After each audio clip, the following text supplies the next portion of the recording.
хорошо, что мы сегодня снова встретились. Здравствуйте, ребята! Сегодня на уроке мы поговорим о сравнении количества.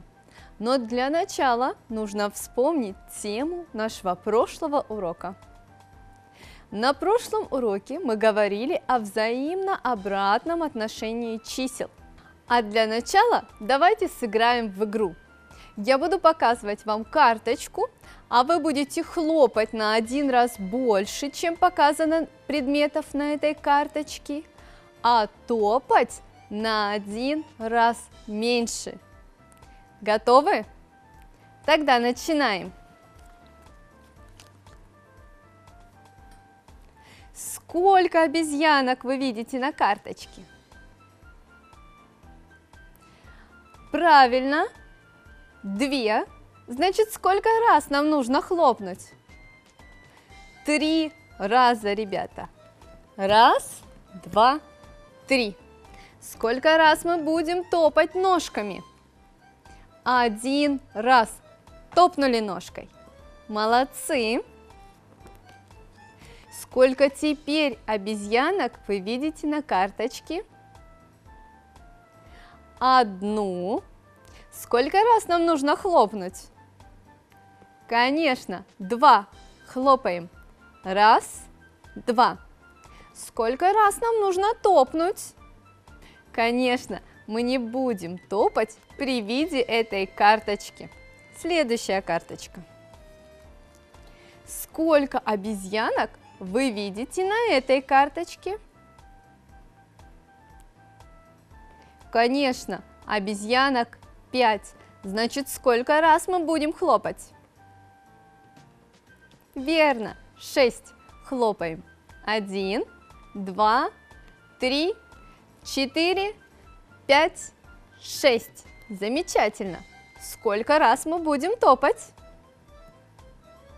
А топать мы будем с вами 4 раза. Топнули ножкой 4 раза. 1, 2, 3, 4. Замечательно, ребята. Теперь перейдем к новой теме, но для начала послушайте сказку. Однажды домашние животные задумались, что это мы все с человеком и с человеком, не погулять, когда и сколько тебе хочется, не поесть, что тебе хочется. Хотим быть свободными, дикими и жить в зимнем лесу. Там так красиво, вздохнула лошадь. Сказано, сделано.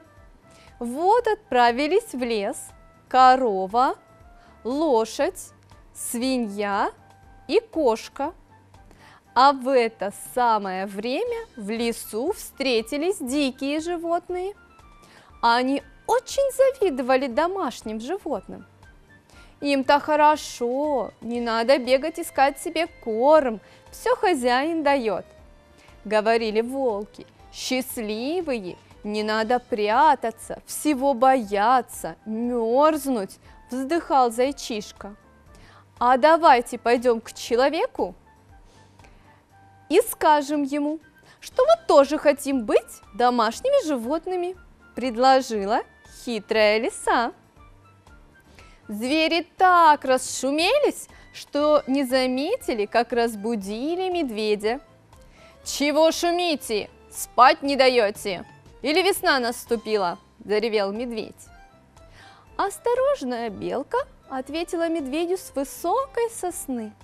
«Да вот, хотим домашними животными стать, пойти к человеку жить. Пусть нас кормит, поет, ухаживает за нами, держит нас в тепле». «Это вы хорошо придумали, я тоже с вами пойду.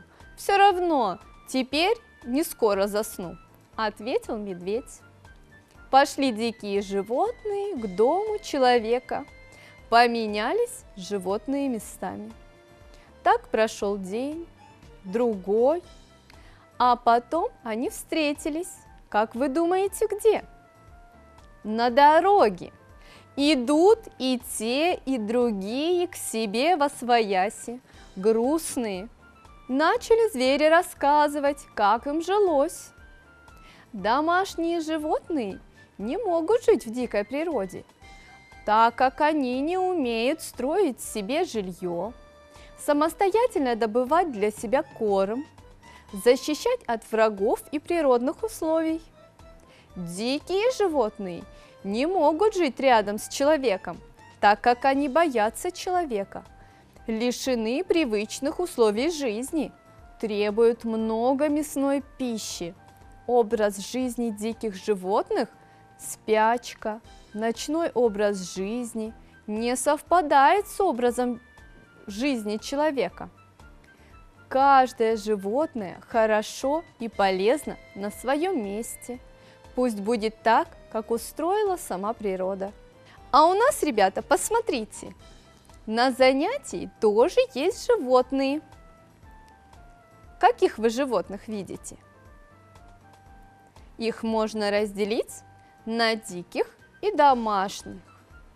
Давайте наших животных разделим в правую сторону, уберем всех домашних.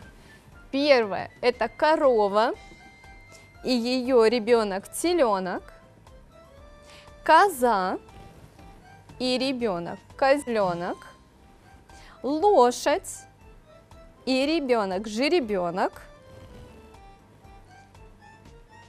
и овца и ребенок ягненок.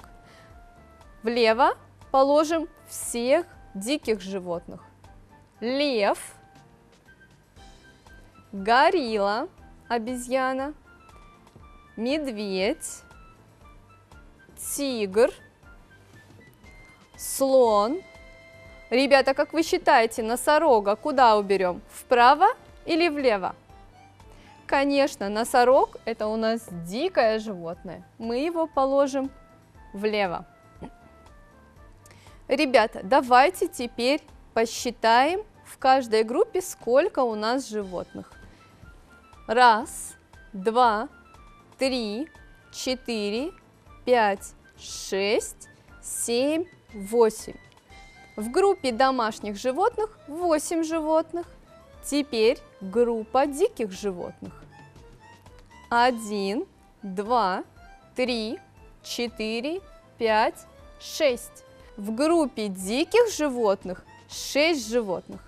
Ребята, скажите, пожалуйста, в какой группе животных больше? Конечно, в группе домашних животных. Замечательно, ребята. А теперь, ребята, давайте возьмем числа, например, 5 и 9. Ребята, как вы считаете, какое из этих чисел больше? Чтобы это узнать, давайте мы возьмем наших обезьянок и наши весы. На одну чашу весов мы положим 5 обезьянок, а на другую мы будем ложить по одной обезьянке, чтобы узнать одинаковое количество обезьянок и потом посчитать, сколько мы доложим с вами обезьянок. 1, 2, 3, 4. Достаточно? Нет. 5. Посмотрите, наши весы стали показывать ровное количество. Давайте мы с вами продолжим считать и будем при этом загибать пальчики. Сколько же у нас еще нужно доложить обезьянок? 1, 2, это будет 7, 8 и 9. Ребята, значит, у нас на 4 обезьянки будет больше. Давайте проверим это с помощью весов. Поставим цифру 4 к 5 обезьянкам. Посмотрите, что произошло. Наши весы опять стали показывать одинаковое количество. Значит, мы правильно с вами посчитали. И число 9 на 4 больше, чем число 5. Здорово, ребята! Какие вы сегодня были молодцы! Давайте мы с вами теперь сделаем оригами. А кого из зверей мы будем с вами делать, догадайтесь, послушав мою загадку. Всех зверей она хитрей, шубка рыжая на ней, пышный хвост ее краса. Этот зверь лесной. Лиса, конечно, ребята, она у нас самая хитренькая. Всех она умней в лесу, поэтому мы возьмем и сделаем сегодня ее. Для этого нам понадобится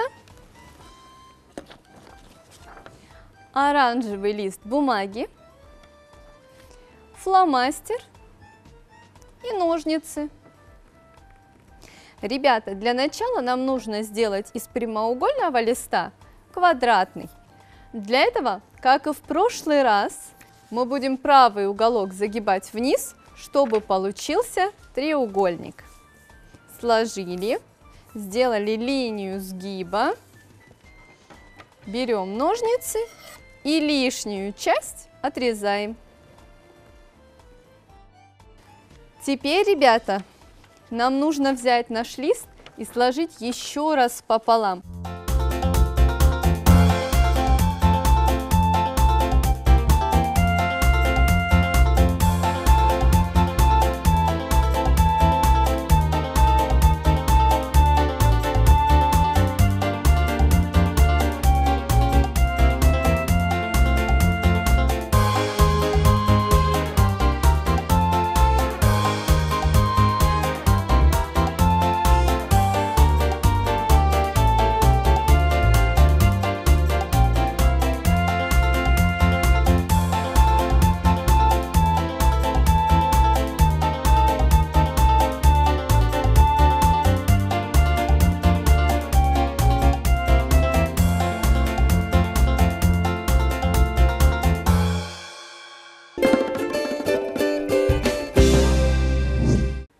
Давайте, ребята, вспомним, что мы проходили на этом уроке. Правильно, ребята, мы учились сравнивать количество предметов. Помните сказку про животных? Замечательно! Ребята, вы большие молодцы! До скорой встречи!